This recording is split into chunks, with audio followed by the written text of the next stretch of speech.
संतोष धुरींचा अमित साटम यांच्या उपस्थितीत भाजपमध्ये जाहीर प्रवेश। राज ठाकरेंनी उद्धव ठाकरेंकडे पक्ष सरेंडर केला। कुटुंब एकत्र येण्यासाठी मनसेचा बळी दिला। संतोष धुरींचं खळबळजनक विधान।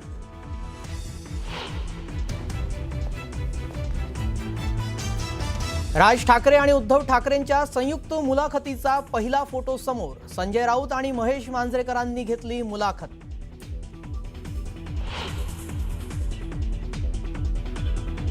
मुख्यमंत्री देवेंद्र फडणवीसांची स्पृहा जोशी आणि भारत गणेश पुरे नागपुरात घेणार प्रकट मुलाखत। युतीच्या उमेदवारांकडून मुलाखतीचं आयोजन। ठाकरे बंधूंच्या मुलाखतीला फडणवीसांची मुलाखत देणार जोरदार टक्कर।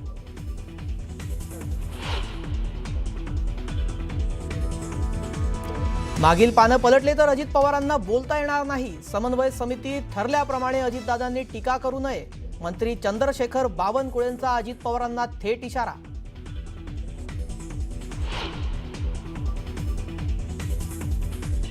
केंद्रीय जलशक्ती मंत्री सी.आर. पाटील यांचं वादग्रस्त विधान। छत्रपती शिवाजी महाराज पाटीदार समाजाचे होते। सी.आर. पाटलांच्या वक्तव्याने महाराष्ट्रात संतापाची लाट।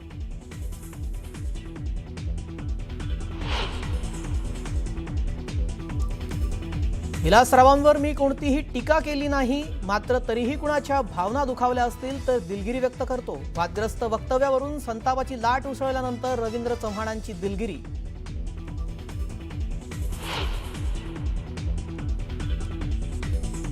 जनतेच्या मनात कोरलेलं नाव पुसता येत नसतं, लिहिलेलं पुसता येतं, कोरलेलं नाही। रवींद्र चव्हाण यांनी विलासराव देशमुखांसंदर्भात केलेल्या वक्तव्यावर रितेश देशमुखांची जोरदार टीका।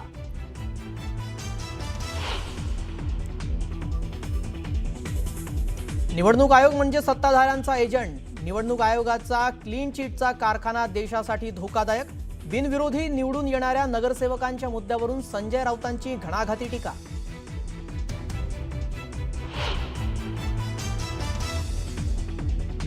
अकोल्यात काँग्रेसचे प्रदेश उपाध्यक्ष हिदायत पटेलांवर अज्ञातांकडून चाकू हल्ला। हल्ल्यात हिदायत पटेल गंभीर जखमी, रुग्णालयात उपचार सुरू।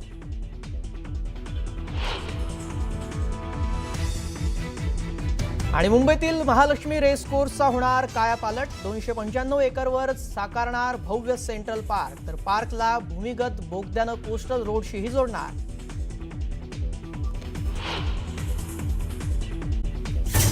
पुढच्या घडामोडींकडे वळूया। काही दिवसांपूर्वी अजित पवार यांनी पिंपरी चिंचवडमधील कारभारावर बोट ठेवलं होतं आणि भाजपच्या स्थानिक नेत्यांवर भ्रष्टाचाराचे गंभीर आरोप केले होते। पण त्या आरोपांना उत्तर देण्याऐवजी पुस्तकाचं मागील पान पलटलं तर अजित पवारांना बोलता येणार नाही असं म्हणत भाजपचे ज्येष्ठ नेते चंद्रशेखर बावनकुळे यांनी अजित पवार यांच्यावर पलटवार केलाय। भाजप आणि राष्ट्रवादी काँग्रेस पक्षाच्या समन्वय समितीत ठरल्याप्रमाणे अजित पवार यांनी बोलावं, अन्यथा बोलण्यासारखं बरंच काही आहे असं देखील बावनकुळे म्हणाले। 70,000 कोटींचा घोटाळ्याचा आरोप असून सुद्धा मी सत्तेत बसतो हे सांगणं म्हणजे अभिमानाची बाब नाहीये असं म्हणत प्रकरण अजून न्यायालयात आहे, निकाल आल्यावर बघू असं म्हणत बावनकुळे यांनी अजित पवार यांना सूचक इशारा दिलेला आहे।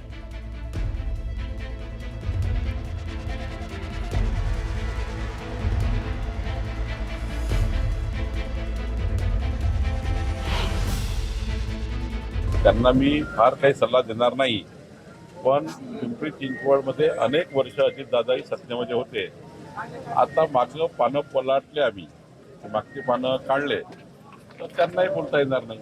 त्यामुळे आता माझी काही इच्छा नाही, आमची काही इच्छा नाही पानं पलटवायची। अजितदादांनी कृपया समन्वय समिती ठरल्याप्रमाणे ते पुढं तसे वागतील अशी आमची अपेक्षा आहे। 70,000 कोटीचा घोटाळाचा आरोप केला, त्याच्यासोबतच आज मी बसलेलो आहे। ठीक आहे, ते काही खूप काही अभिमानास्पद नाहीये। शेवटी कोर्टामध्ये जे काही केस चालू आहे त्यातले जे काही निकाल येतील त्यावरच आपण पुढे जाऊ। शेवटी कोर्ट केस अजूनही विचाराधीन आहे, अजूनही कोर्टाचे निकाल लागले नाहीये। महाराष्ट्राचा आराध्य दैवत छत्रपती शिवाजी महाराज यांच्याबद्दल केंद्रीय जलशक्ती मंत्री सी.आर. पाटील यांनी वादग्रस्त वक्तव्य केलंय। सी.आर. पाटील यांच्या वक्तव्यामुळे महाराष्ट्रात संतापाची लाट आहे।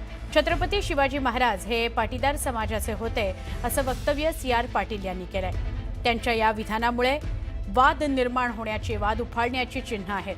महाराष्ट्रात मुंबईसह 29 महापालिकांच्या निवडणुकीची रणधुमाळी सुरू असतानाच केंद्रीय मंत्री पाटील यांच्या वादग्रस्त वक्तव्यानं विरोधक आक्रमक झालेले आहेत.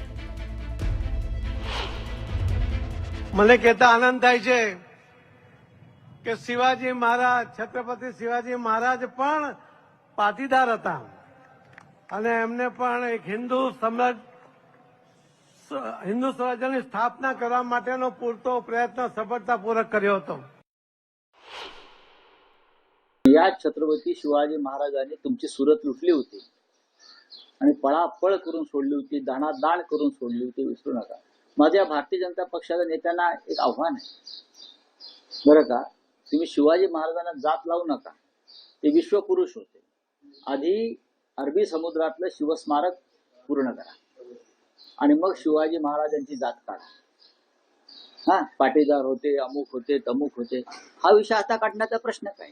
महाराष्ट्राला आणि मराठी माणसाला डिवचण्याचा हा प्रकार. विलासराव देशमुख यांच्यावर मी कोणतीही टीका केलेली नाही, पण तरीही कुणाच्या भावना जर दुखावल्या असतील तर दिलगिरी व्यक्त करतो, असं म्हटलंय भाजप प्रदेशाध्यक्ष रवींद्र चव्हाण यांनी. लातूरमध्ये सोमवारी प्रचार सभा पार पडली. यावेळी प्रचार सभेत बोलताना भाजप कार्यकर्त्यांचा उत्साह बघता लातूरमधून विलासराव देशमुखांच्या आठवणी पुसल्या जातील यात शंका वाटत नाही, असं भाजप प्रदेशाध्यक्ष रवींद्र चव्हाण म्हणाले होते. त्यानंतर त्यांच्यावर जोरदार टीका झाली. अमित देशमुख आणि रितेश देशमुख यांनी रवींद्र चव्हाणांनी केलेल्या वक्तव्यावर प्रचंड नाराजी नोंदवली. आता आपल्या वक्तव्यावरून झालेल्या वादानंतर रवींद्र चव्हाणांनी त्यांच्या वक्तव्यावर दिलगिरी व्यक्त केली आहे.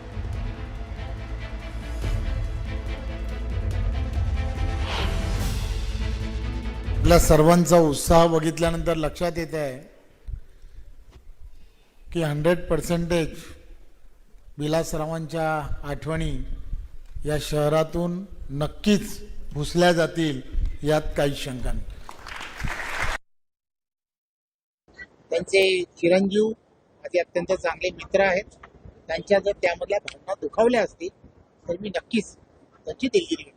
ते असं म्हणाले की लोकांसाठी जगलेल्या माणसाची नावं एकच मनावर कोरली असतात. मी एकच गोष्ट पुन्हा मी तेच सांगेन, तुम्ही ते पूर्ण म्हटल्यानंतर पॉलिटिकली या सगळ्या गोष्टी करत पाहू नका. माझी पुन्हा तेच विनंती आहे, त्यांच्या चिरंजीवांना तेच सांगण्याचा मी प्रयत्न करेन. जर त्यांच्या भावना दुखावल्या असतील तर त्याची दिलगिरी. दरम्यान मी विलासरावांवर टीका केलेली नाहीये. मी काँग्रेसचा अजेंडा पाहिला, ते फक्त विलासरावांना फोकस करून मतदान मागत आहेत, अशी सारवासारव रवींद्र चव्हाणांनी त्यांच्या वादग्रस्त विधानावरून केली. मी विलासरावांचा जरा सुद्धा कोणत्याही गोष्टीमध्ये त्यांच्यावरची टीका टिप्पणी काही केली नाही. तू त्या ठिकाणी त्यावेळेला मी पाहिलं तिथला असणारा काँग्रेसचा अजेंडा काय, तर विलासरावांच्या असणाऱ्या पूर्णच्या पूर्ण विलासराव फार मोठे नेते होते, मुख्यमंत्री म्हणून त्यांनी काम केलंय, परंतु त्यांनी त्यांच्याच बाबतीमध्ये त्यांनाच घेऊन आपण मतदान करावं, विलासरावांना घेऊन मतदान करावं, विलासराव यांनाच फोकस करून काँग्रेस तिथे मतदान मागताय. रवींद्र चव्हाण यांनी जे विधान केलंय हे राजकारण आता कुठल्या स्तरावर चाललंय हाच प्रश्न सगळ्याला पडलेला आहे. दुर्दैवी आहे, त्यांनी असं विधान करायला नको होतं आणि लातूरची ही संस्कृती नाही आहे, किंबहुना महाराष्ट्राचीच ही संस्कृती नाही आहे. या विधानाचा मी निषेध करतो आणि त्याचा निषेध सर्वत्र होतोय अशी माझी माहिती आहे. दोन्ही हात वर करून सांगतो, लोकांसाठी जगलेल्या माणसांची नावं मनावर कोरलेली असतात. लिहिलेलं पुसता येतं, कोरलेलं नाही.